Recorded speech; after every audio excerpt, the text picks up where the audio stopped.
Yeah, I mean, I've never watched him fight. You know, I honestly. Not even in the lead up to this fight? No, not even in the lead. I never watched my opponents fight. Like, why would I worry about? And what do you think is at stake in this fight against Buckley? He says that he's going to go out there and pull off a knockout of the year, finish you, and then leapfrog Shafkat. Do you feel like sort of the same thing is for you? Like if you do something spectacular on Saturday, maybe we're talking about you in a title contention? Yeah, absolutely. My name's always in title contention. I'm the biggest name in the sport. There's no stars in this division. It's a bunch of bums, a bunch of fucking guys that have about as much charisma as the wet mop in the corner. So, you know, I'm the superstar in this division. I call the shots. You know, I am the champion. Everybody knows I'm the king of Miami. So I think after Saturday night when I convincingly beat Buckley, you know, I'm next in line for the title. Buckley says that he thinks that you took this fight because it's the last fight on your contract, and it just kind of worked out that way. What's, I guess, your standing with the UFC as of now? Yeah, that's fake news. Before my last fight, I signed a new 5-6 fight contract.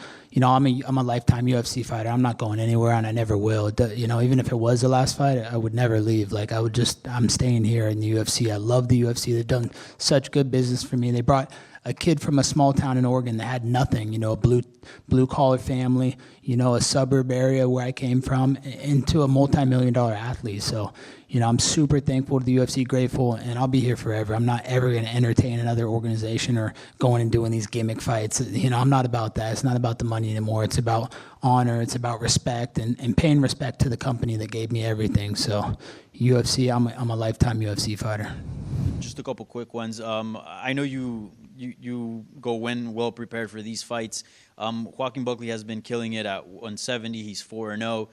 What have you made of his rise at welterweight? Has he impressed you? What have you made of his wins and his skill set? Yeah, I mean, I've never watched him fight. You know, I honestly. Not even in the lead up to this fight? No, not even the leader. I never watched my opponents fight. Like, why would I worry about what they're going to do? They got to worry about what I'm going to do. I'm going to bring the bedroom cardio to the octagon on Saturday night. And I could tell you, a lot of mamacitas in Miami have been slayed in the last couple weeks in the lead up to this fight. So the cardio is going to be on point. We're going to blow the roof off the arena. It's going to be electric. And, you know, I got some special guests in attendance that'll be walking me out. It's going to be a memorable night. So I'm not really worried about what he does. He's going to have to worry about what I do. Who are these special guests? I wish I could tell you. You know, I don't kiss and tell. You know, I got to keep it a surprise. I got to make it a bigger deal. So, you know, it's going to be a good one. You said you don't kiss and tell, but you just told us you slayed half the women in Miami. Yeah, but I didn't say names. And you know, I could tell you the celebrities and all the people that are in my DMs and all the women that I've been with. But you know, I'm not saying names. And lastly, I don't know if you've seen some of the fan chatter, but like after your performance against Leon Edwards, a lot of people said, well, maybe we just saw sort of the best of Colby is already